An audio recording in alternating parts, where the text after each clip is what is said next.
So a very good afternoon, everyone. Welcome to the fourth and final session of our webinar series, Overshadowed by COVID-19, Neglected Diseases in the Spotlight. Well, first of all, we'd like to thank all of you who have joined us here today, as well as those who have joined us throughout the webinar series from the very beginning. In the coming hour or so, we hope to shed a bit of light on methanol poisoning, which is a public health issue that has been neglected for decades and often dubbed as a forgotten crisis. My name is Fiona, and I am a medical research and analysis officer with MSF, and I currently coordinate the Methanol Poisoning Initiative, which is a joint venture between MSF and the Oslo University Hospital in Norway. And the aim of this initiative really is to try and reduce the harmful effects of methanol poisoning and to improve the survival of those who are affected by it globally. So before we start the discussion proper, just a couple of house rules to sort of take note of. All the participants, I think it should come up in the slides in a bit. Yeah, so all the participants apart from the speakers are muted. If you have any questions, please feel free to use the chat box function at the bottom of your screen. You are welcome to submit any questions that you may have on the topic throughout the session. And we will have a dedicated Q&A session at the end of our discussion, and we'll do our best to respond to your questions then. And we will be recording the webinar for future viewing. So at this point, I'd like to share that this live discussion today is organized by Médecins Sans Frontières, or MSF, which is an international medical humanitarian aid organization that provides free, quality medical assistance in over 70 countries globally to people who are affected by armed conflicts, epidemics, natural disasters, and exclusion from healthcare. So here is a short video to briefly introduce our work. I don't see what she's wearing. How he earns money. What phone he has. I don't see who she prays to. That she's a threat. Which border they cross. I don't see if he's a soldier. If he's a refugee, Which side they are on. I just see a child. A human being. A patient. Doctors Without Borders. Independent. neutral, Impartial.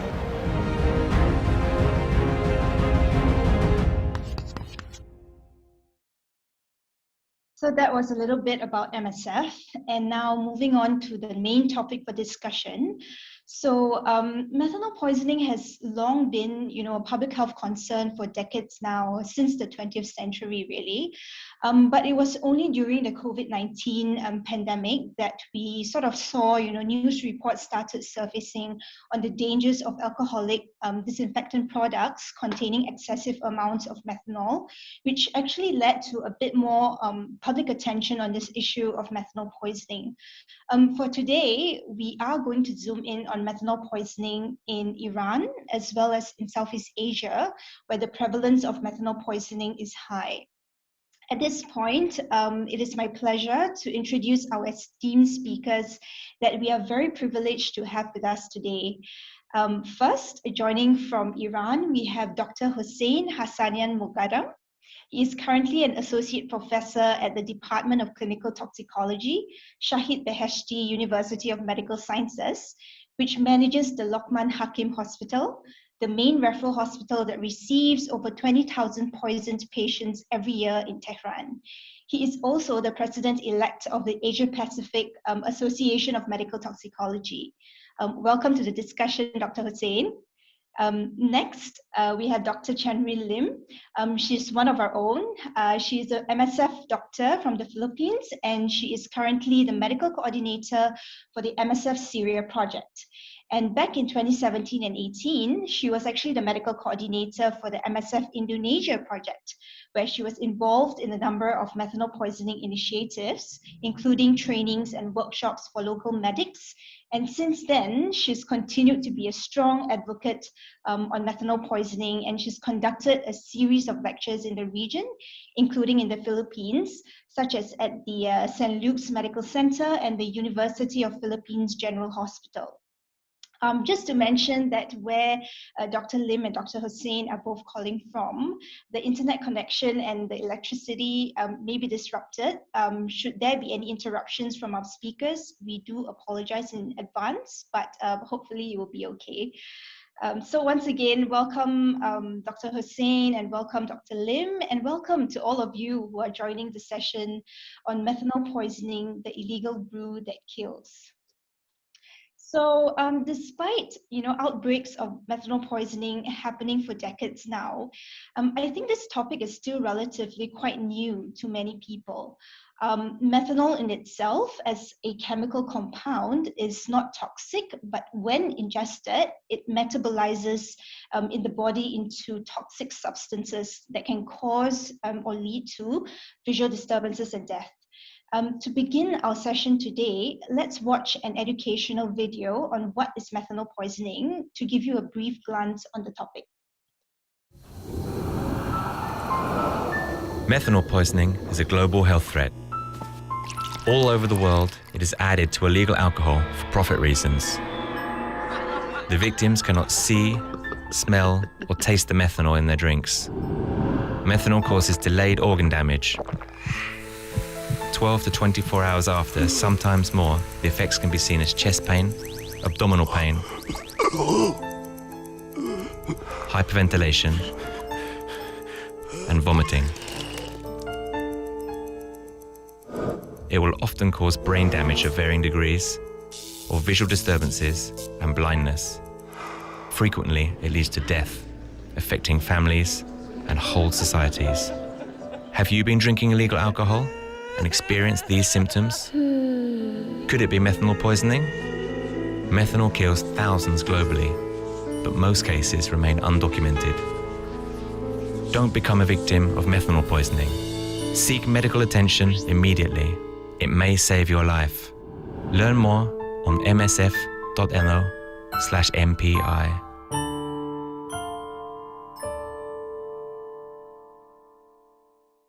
So I hope you found that video informative. At this point, we actually have a quick poll for all of you, and it should pop up on your screen in a couple of moments. So a fairly straightforward question, which country has the highest reported prevalence of methanol poisoning over the decades?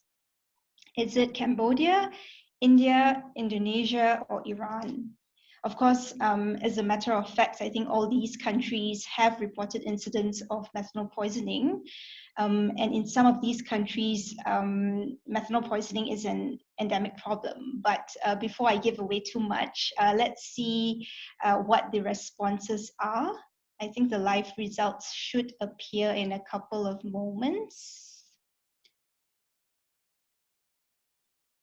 Right. So fairly equal. We have 35% saying Indonesia and 31% saying Iran. So just to, I guess, keep this a bit more interesting, we will disclose the answer at the end of the session. But thank you all for participating in the poll, which I think is actually a very good question to kind of jump off from. Because I'd like to start our discussion by inviting Dr. Lim and Dr. Hussein to briefly explain about the methanol poisoning situation in Southeast Asia and in Iran. Let's start with Dr. Lim. Having worked on methanol poisoning in the region, could you share a bit, with the audience, which countries in Southeast Asia do we typically see incidents of methanol poisoning, and why is it happening in these countries? Hi, good morning. Thank you so much, Fiona, for this. So just to give a little bit of a brief summary of methanol poisoning in Southeast Asia. as what you can probably see is that methanol poisoning in Southeast Asia, we have quite a long-standing love-hate relationship in this topic. Why am I saying this? Is because if you look at it in the context of the Philippines, in the Philippines, it has been happening since a long time ago. We have what we call a colloquial term in the Philippines wherein we term methanol poisoning as gin bulag, wherein people actually get blinded from drinking too much gin. It actually is a terminology that was coined in the early 90s, wherein there was a massive outbreak of methanol poisoning, but then not a lot of doctors were able to actually diagnose this.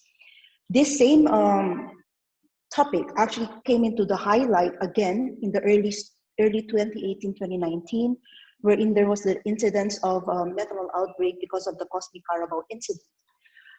This came into the highlight because the Cosmic Carabao incident was actually a brand of alcohol that was brewed in the Philippines, and it was actually being sold in very high-end stores all over the country. So it created quite a buzz. However, what people doesn't see is that even the local brewed that we have, the lambanog, has actually contributed a lot on the incidences of methanol poisoning in the Philippines. And then if you look at it now in the context of Indonesia, for example, it's very, very common. You have what they call the oplosan poisoning, or they call it different terminologies, arak. In Indonesia alone, if you look at it in the Lonely Planet, and if you travel most of the time to Bali, there's actually a warning about you not drinking alcohol in any of the bar, even though this bar will actually say like, yes, we get it from a legal source, that this is coming imported and all of these things, because the number of cases that we are seeing in the country is also very, very high. One of the biggest incident that they had in the recent past was in the 2018 Bandung incident, wherein quite a lot of people was actually poisoned. And then the hospital actually had difficulty in actually accepting all the patients because they came all at the same time. And this is where the Indonesian government actually recognized that methanol poisoning is actually something that is quite common in their country. If you look at it in this past year, for example, there was one big incident that happened in Cambodia, wherein they did this rice wine during the celebration, wherein also a lot of people got poisoned. So if you look at it, and again, this is what Fiona has been saying, is that if you look at it in the context now of Corona, if you recall, there was a lot of this hand sanitizer that was recalled in Las Vegas because of the high content of methanol in it. I think one of the things that we have to take into consideration at this time for the Corona is a lot of the misconception that sanitizers or alcohol can actually cure the disease. So these are a lot of the misinformation that we are seeing in the recent times during this pandemic, wherein actually people are actually ingesting hand sanitizer, for example, mixing it with different local brews, or and that's where people actually get poisoned. So if you look at it based on epidemiology, it is quite common, especially now in the times of COVID, because of all the misinformation that we are seeing. Yeah, and I think it's really interesting, Dr. Lim, that you mentioned about how these sort of poisonings are happening in COVID-19, of people adding this sort of methanol and whatnot to their drinks. And I think this was actually the case in Iran, where based on false beliefs or misinformation on methanol or alcoholic products being used as a cure for COVID-19 and to prevent the disease, this actually led to a significant loss of life. So I'd really like to turn the discussion now to Dr. Hussain, if I may. Dr. Hussain, could you briefly walk us through, what was the methanol poisoning situation in Iran, especially during the COVID-19 pandemic? Yeah, thank you very much for inviting me, and thanks for Dr. Lim for the introductory for introduction of methanol and the situation among different countries. Actually, Iran is not far from those methanol poisoning and outbreaks, but nowadays I can claim that Iran is an endemic area for methanol poisoning. It is almost from 10 years ago that we are seeing a lot of methanol outbreaks, but in different scale in different provinces.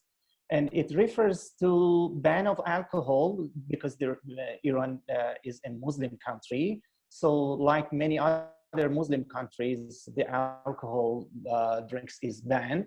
And many people who are interested to drink alcohol are going to black markets to find a good alcohol over there. And you know, it is not always the case, because even those who have access to brand alcohols, the brand alcohols also are illegal. And some of them are packages in different cities inside the Iran, inside the Kurdistan, or inside the Iraq. So there is a market in the region, and many people who are not familiar with these faked market may take the alcohol and drink it. And for during COVID-19 case from almost more than 1 year ago, when we faced the COVID, there was a huge need for alcohol, because you know, alcohols are using for disinfection of the surfaces and disinfection of the hands, etc. So there was a big demand on alcoholic products, and unfortunately, many workplaces started to produce illegal alcohols and released it in the market. And even hand sanitizers were full of methanol, that it is not useful for using as a rubbing alcohol. And also there were some bootleggers that start decolorating industrial alcohol containing methanol to show that they are ethanol products, and release it in the market. So both alcohol drinks and hand sanitizer were full of methanol. And people who wish to disinfect themselves based on false rumor, actually they drink the alcohol to wash their bodies in order to overcome COVID-19 or prevent COVID-19 in both beliefs. And up to now, we have more than 1,000 death cases of methanol poisoning, and almost 5% of them declared that they got alcohol in order to prevent or treat COVID-19. Yeah, and I think this particular incident in Iran actually recorded the highest number of cases and deaths ever reported in history in a methanol poisoning outbreak. But in fact, as you know, both of you has mentioned, even before the pandemic, we were already seeing, you know, thousands of people affected by methanol poisoning every year, with sometimes fatality rates of as high as 20 to 40% in an outbreak. You know, on this point, I actually wanted to circle back on the theme of this webinar series. Methanol poisoning, you know, has been existed for decades, and it has caused significant morbidity and mortality globally. Could you share with us, maybe Dr. Hussain, why is methanol poisoning still a neglected disease? Yeah, thank you. This is a very, very important and good question. You know, by definition, neglected diseases are those diseases that they are not receiving much attention.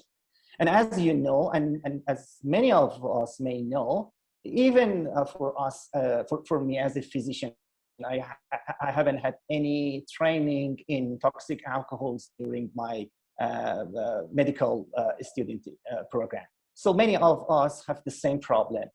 And, you know, as a neglected disease, they usually occur often in developing countries of the world, who are facing deficient healthcare access. So the importance is in both medical and also socio-economic level. If you review methanol, you can understand that all of these characteristics can be seen in methanol poisoning. Many of physicians have never seen a case of toxic alcohol during, let's say, the training, and the majority of methanol poisoning outbreaks are in developing countries, particularly in Middle East and Asia. And as you ask the audiences, all of the countries over there from this area, from India, from Cambodia, Indonesia, Iran, and even Turkey. And we have also reports from other parts of the world, but I think especially for African countries, it is underreported. So as Dr. Lim said, it is a hidden area of neglected diseases, and we should pay more attention to it. So unlike many other diseases in neglected disease area, usually our patients are among young population because they are more curious about the alcohol, especially among Muslim countries. They want to have experience on how does it mean, for example, drunkenness. So many of my patients, it was their first experience attempting, alcohol. And imagine I had some patients that just they are 16, 17, 18, they are very, very young, and now they are blind. And imagine that how it can impose a huge burden of disease in the society and in the healthcare system. So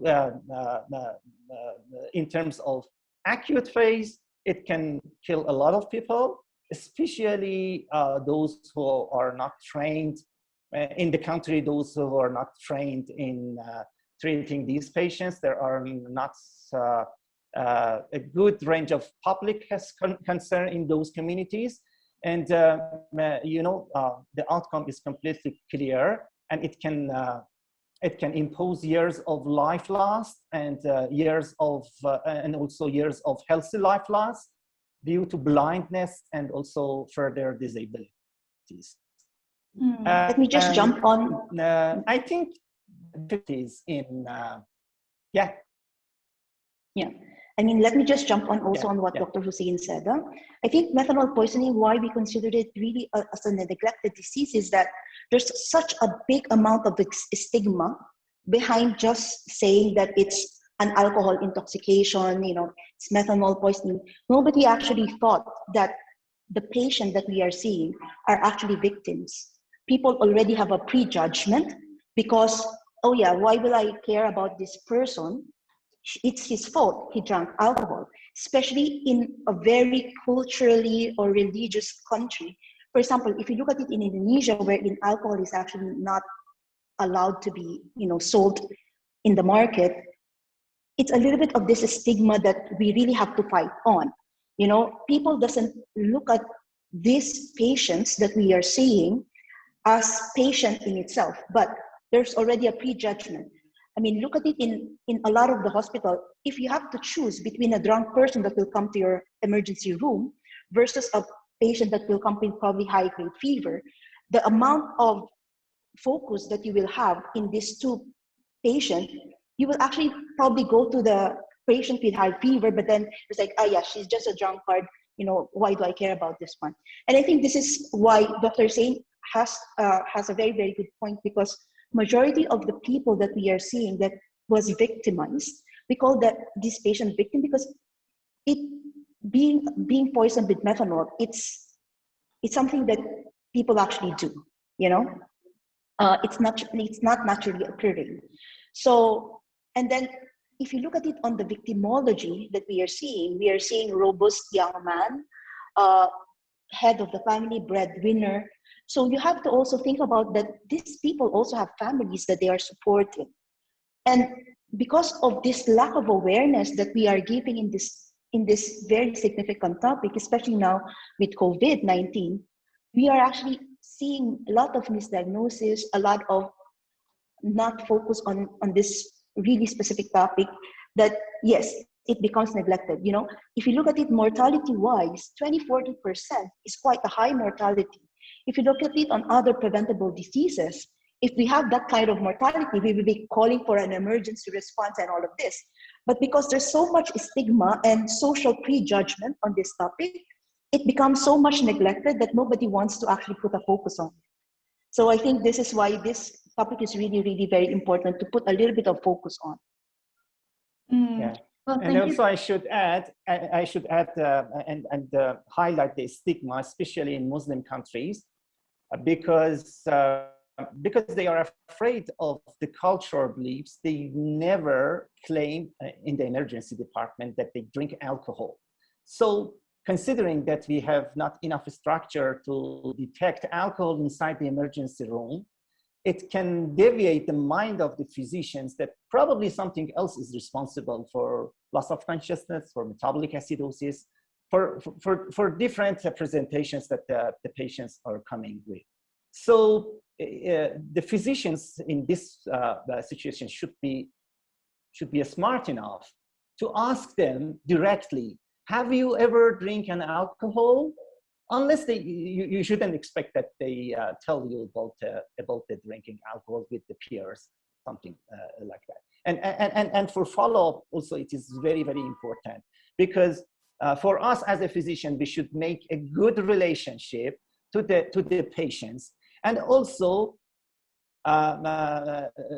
they should trust us.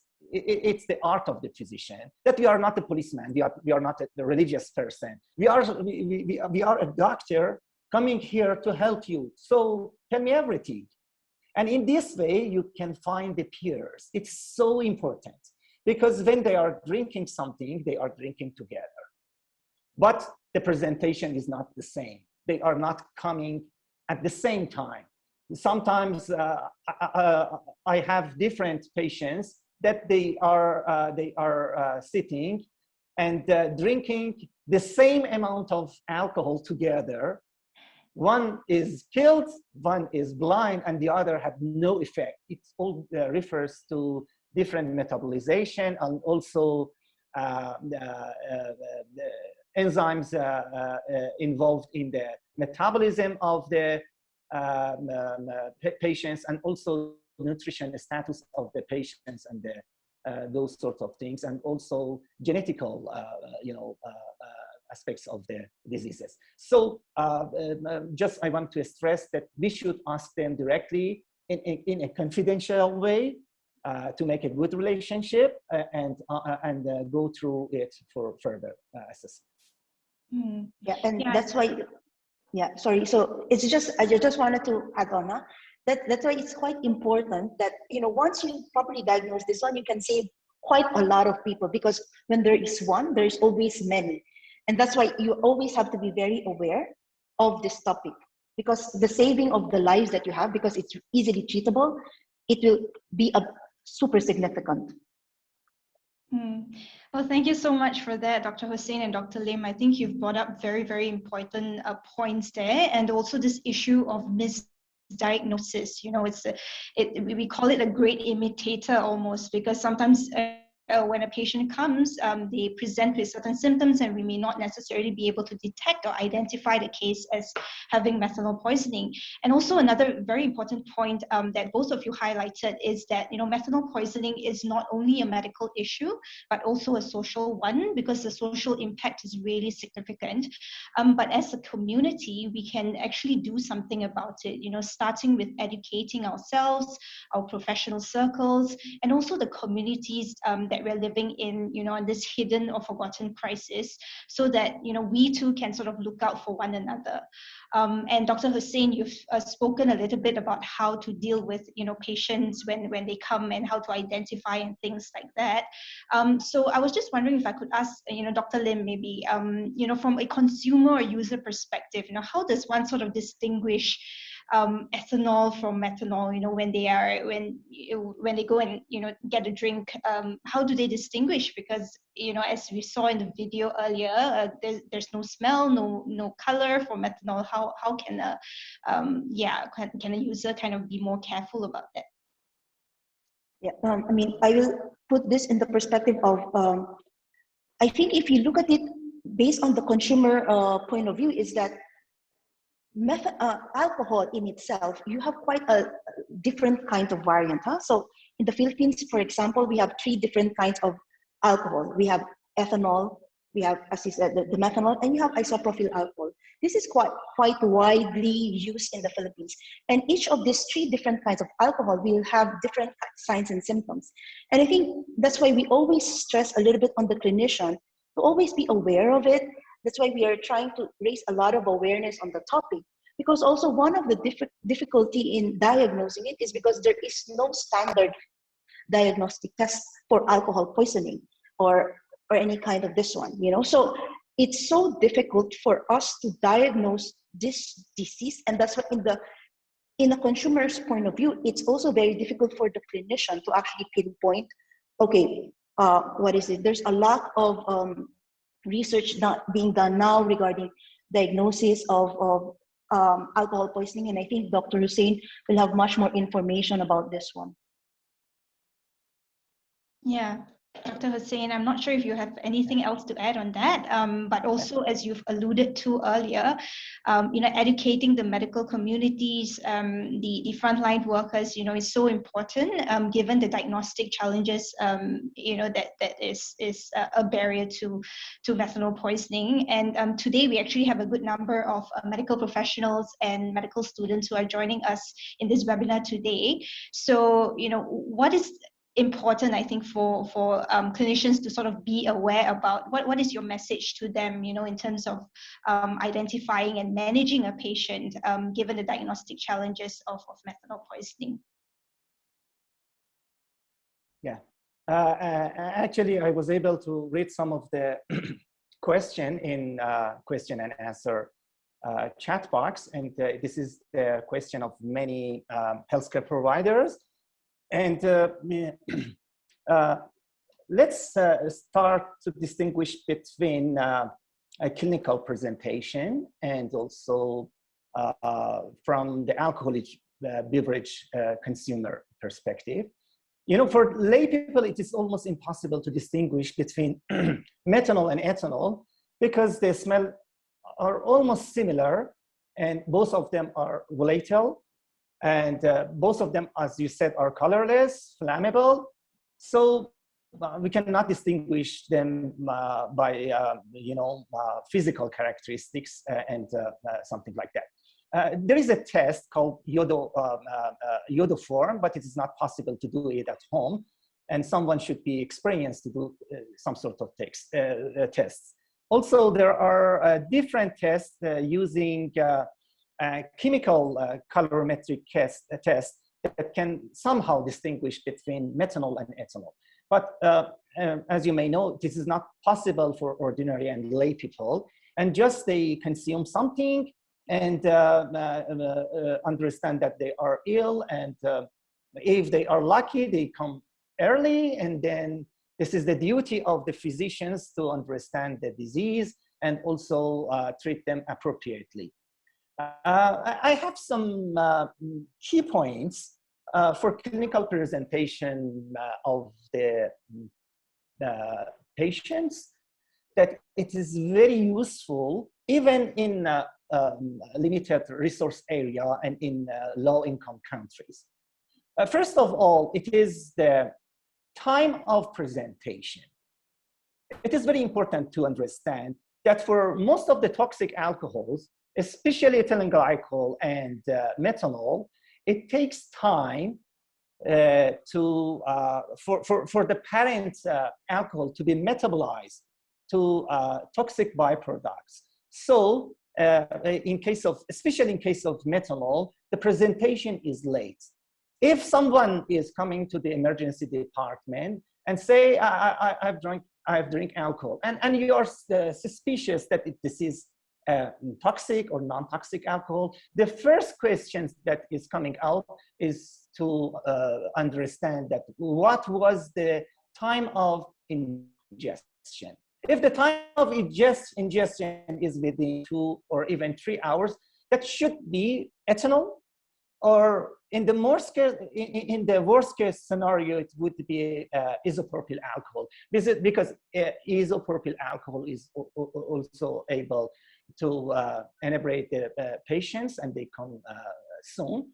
But after a while, you can distinguish between ethyl alcohol and isopropanol alcohol due to a smell of alcohol. The smell is somehow fruity in isopropyl alcohol, while in ethanol you know the distinctive smell of ethanol. And also by passing the time, you can understand that people have metabolic acidosis. It's if we have a simple blood gas analysis, that is, I think that is provided in most of the hospitals nowadays, even in Los area, it would be very helpful to understand how much metabolic acidosis exists in the blood. Usually for for ethanol, it's not even if they are drunk, you cannot see pH something like less than 7.13. But for methanol and ethylene glycol, you can see a lot of patients that even come with a pH less than 7. But let's back to the clinical presentations.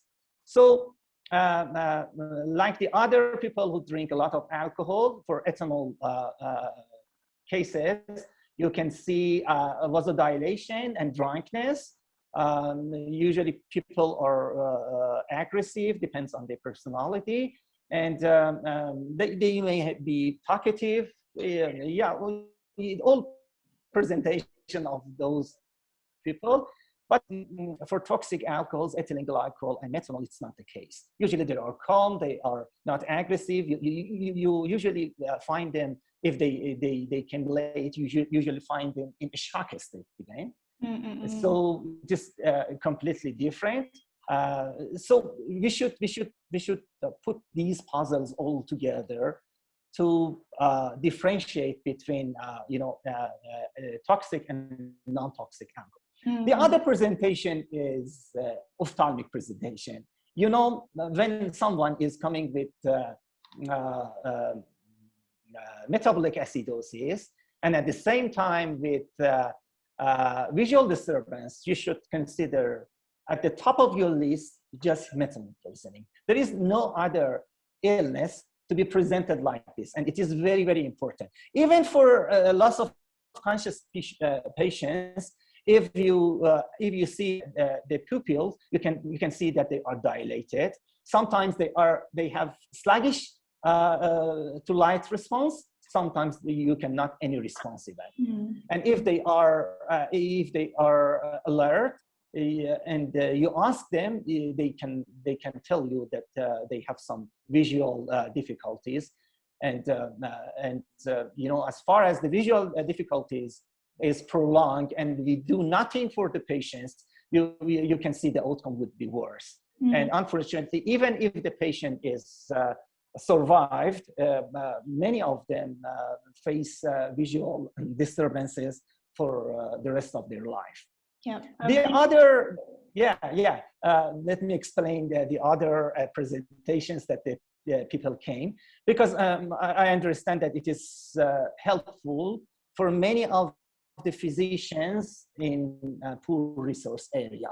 Many of them have no access to measure ethanol, to measure methanol, and even they may have no access in rural area to blood gas analysis. So the only thing that they should rely on is history and clinical examination. And it is actually, in my mind, it is more useful than very advanced lab exams that can be done in tertiary centers, but in a late presentation.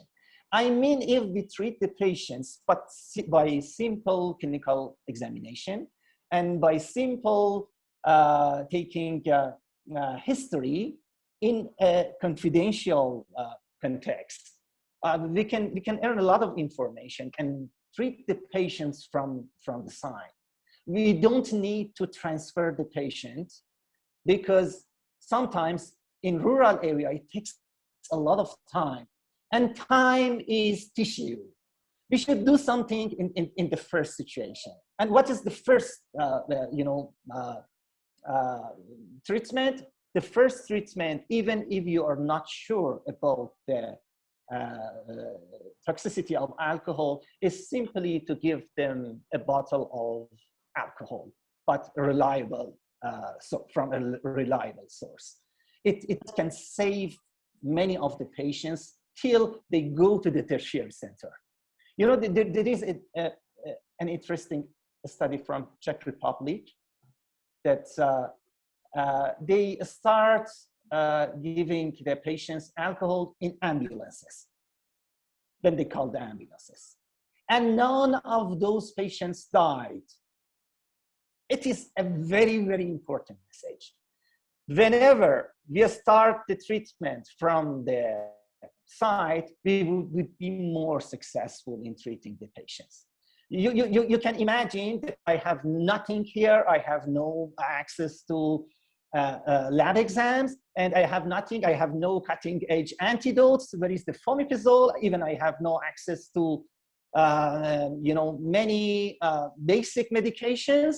So I should transfer the patient. It's not the right way. If you want to transfer the patient, you should give the first dose of alcohol, and we will talk about it later more. And let me complete the clinical presentation.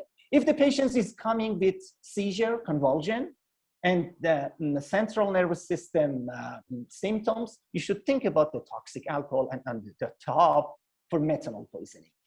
And also the smell of alcohol sometimes is useful, especially in delayed presentation, because you have no smell of alcohol in delayed presentation of methanol cases.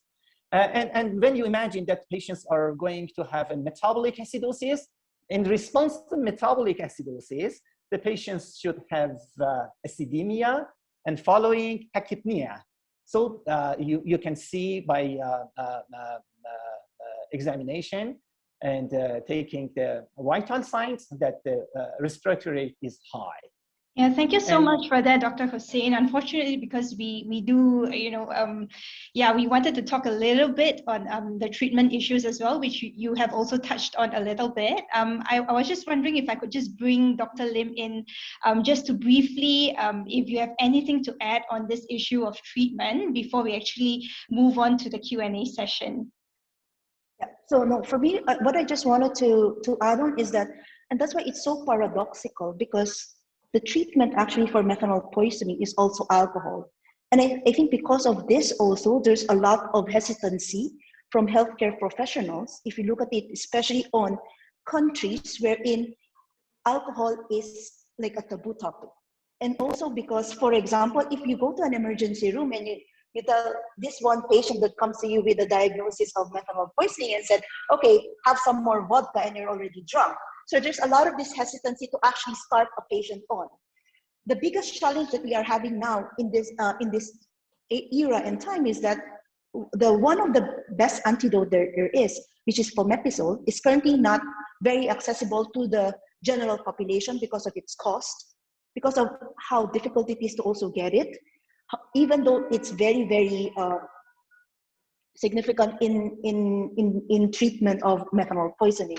And I think because of this, there's a lot of initiative that is being done to make sure that it becomes more available to people, especially to low mid-income countries. So there's a lot of initiative has been on the works for this one. And I hope that, you know, it will go on, because as you also know, IV ethanol is also not very readily available. So majority of the times when we actually treat methanol poisoning is we actually ask them to ingest large amount also of ethanol or alcohol in itself. So this is a little bit why it's so paradoxic, because one of the things that is very, very important which is the antidote, is not readily available. And then you have this very cheap one that is readily available, but it's becoming a bit of taboo, because why am I gonna give a drunk person more alcohol? Then they will become more drunk. So this is also a lot of the things that we need to also, you know, push forward. So because these are a lot of the gaps that we are actually seeing. Yeah. Thank you so much, Dr. Lim. And I think one of the things that MSF is also focusing on is really on this advocacy of, having fomepizole more available and accessible to those who are affected. So thank you both, Dr. Lim and Dr. Hussein, for all your very insightful input so far. As we are, running short on time as well, and I'm really enjoying the conversation. And thank you so much, Dr. Hussein, for all those very important points. I think that a lot of our audience will be able to bring home with them today. But I'd just like to move on to the Q&A session, actually. And we have one that has come in through the Q&A box, and this is for Dr. Lim. So how are we able to diagnose methanol poisoning in resource-limited countries or in the field? Yeah, so what we have been doing, especially in a lot of our project within MSF in itself, is that we actually made a clinical guidelines that is actually just focused more on, as what Dr. Hussein has been saying. And I think this, we have to go back as a clinician, that we have to always strengthen the basic knowledge that we have on history and physical examination. So as what Dr. Hussein has been saying, in very resource limited setting, it's very important that you go always back to the history. When was the time of ingestion? If you saw a patient that is drunk, usually they will come with a relative, or they will come with a friend. And this is now where, okay, did this patient actually come from a party? When was the ingestion? What was the time of the ingestion? So, and then you focus a lot on the physical exam. So as what Dr. Hussein was saying, so if you have tachypnea, for example, breathing very, very fast, if you have ocular symptoms, this is highly, highly suspicious of methanol poisoning. And if you diagnose this one on the basic of just history and physical examination, 100% of the time, you're probably going to be correct. And if you give the antidote early on, you will definitely save this person's life. So, yeah. Yeah, thank you for that, Dr. Lim. And we also have another question for Dr. Hussein. So alcohol consumption in Muslim countries is a taboo for sure. And that must also deter people or methanol poisoning victims from seeking medical help. How can we sort of overcome this challenge? This is really a socio-economic problem. And I think this is the public health sector that should help us in this issue.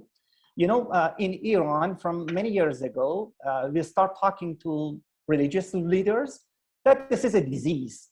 This is something that happened. And like many other people, those people may have mistake, but it is our duty as a physician and the duty of you as a religious leader to save people and also make them a good opportunity for the future.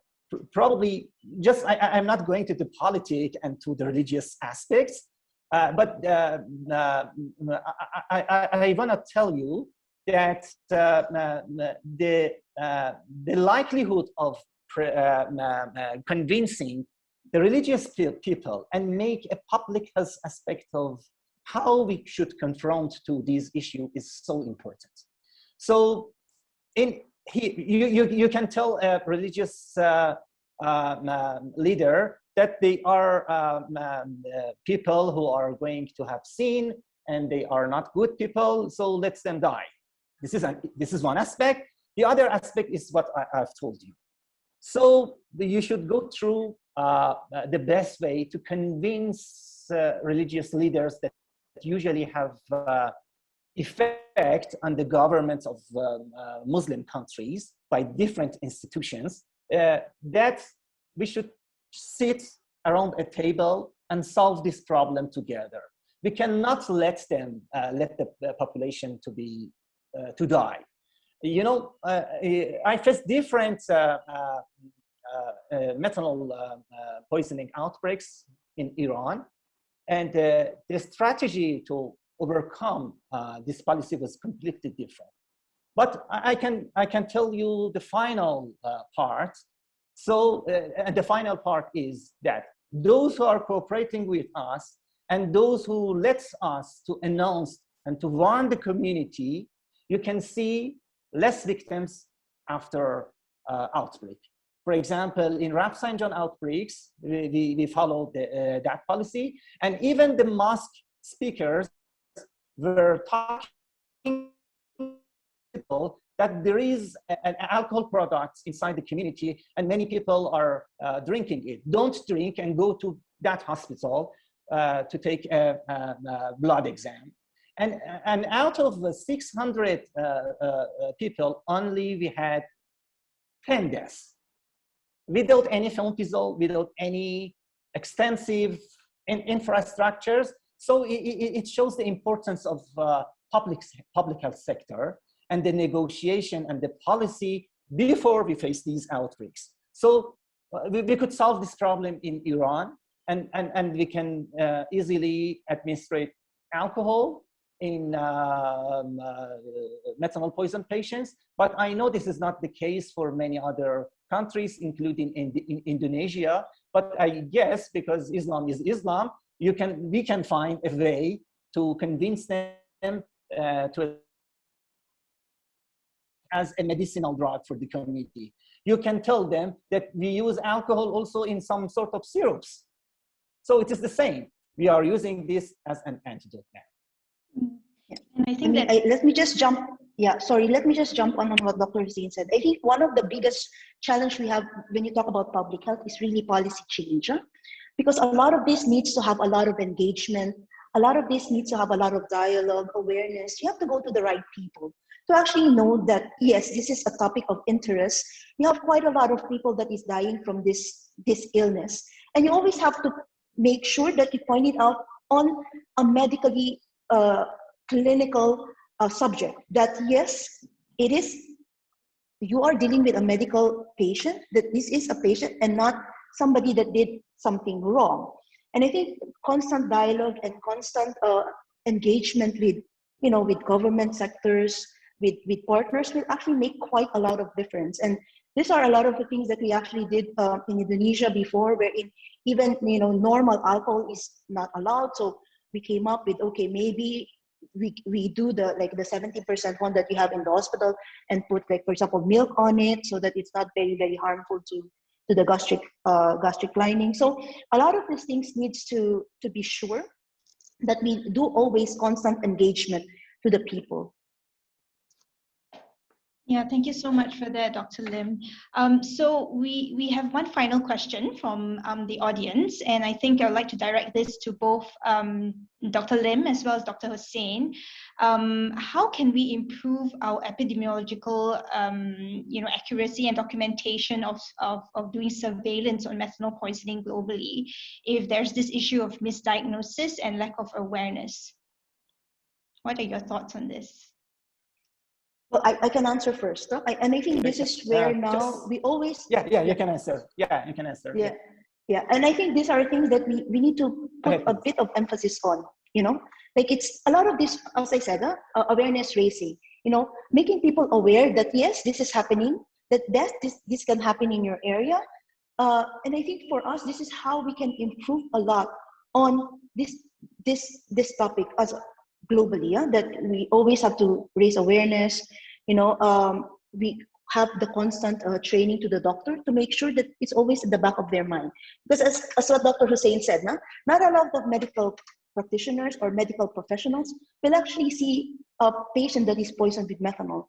And I think for us, it's always should be a conscious effort for us to always be the one to engage people, to make them aware that, yes, this is a topic that is significant, that this is a topic that is that you can save a life with just a simple treatment and a proper diagnosis. So I think for me, it's a little bit of this awareness raising that we need to really improve a lot on.